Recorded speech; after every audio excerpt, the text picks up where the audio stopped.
Nigeria, a land of boundless diversity where empires rose and fell and cultures flourished amidst the lush landscapes. But in the late 19th and early 20th centuries, this vibrant tapestry was rewoven by the threads of colonial ambition. This is the story of how Britain conquered and carved its empire in Nigeria, shaping its destiny in ways still felt today. Before colonization, Nigeria was a mosaic of powerful states and societies. The vast expanse was dotted with the Sokoto Caliphate in the north, a sprawling Islamic empire wielding religious and political authority. To the southwest, Yoruba city-states like Oyo, Ife, and Benin thrived as centers of art, governance, and commerce. In the east, Igbo communities flourished in complex villages, rich in trade and tradition. Along the riverine Niger Delta, kingdoms such as Benin and Warri navigated the waters with formidable fleets, their societies intricate and autonomous. The story begins centuries earlier. In the late 1400s, Portuguese explorers arrived along the coast, forging the first European contact. They established trade posts fueled by the pursuit of gold, ivory, and palm oil, and tragically, participated in the transatlantic slave trade. Over generations, other Europeans, Dutch, French, and eventually the British entered this web of commerce, exchanging goods and influence. By the 19th century, Britain's interest in Nigeria shifted from mere trade to territorial dominance. Missionaries and explorers ventured further inland, forging alliances with local rulers, sometimes cementing bonds through treaties, other times clashing in battles.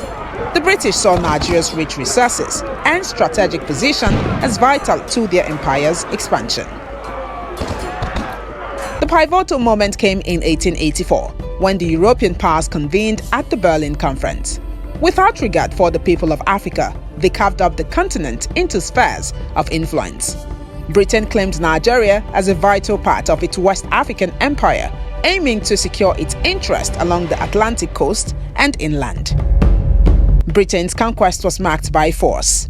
Campaigns against the formidable Sokoto Caliphate in the north involved swift military expeditions, often met with fierce resistance from the Caliphate's armies.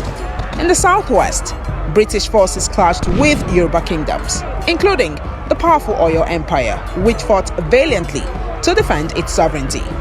In the southeast, resistance from Igbo communities was met with brutal suppression as colonial troops sought to impose their authority. By 1914, the British had merged the northern and southern protectorates into the colony of Nigeria. A new colonial administration was established, imposing laws, establishing infrastructure, and integrating diverse peoples under a single government. Railways snaked across the land, linking distant regions.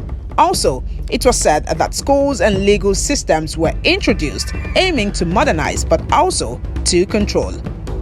British rule brought progress, but also unrest. Traditional rulers lost their autonomy as colonial authorities imposed new governance structures. The social fabric was altered, divisions deepened, and new identities emerged. The lines drawn on maps and in policies planted seeds of future conflicts and struggles for independence. The conquest of Nigeria was a complex saga, one of empire, resistance, and profound transformation. Its legacy endures, woven into the fabric of modern Nigeria, a nation forged in the crucible of colonial ambition and indigenous resilience. While Nigeria's story continues, its future shaped by its past. This is the story of how Britain conquered Nigeria.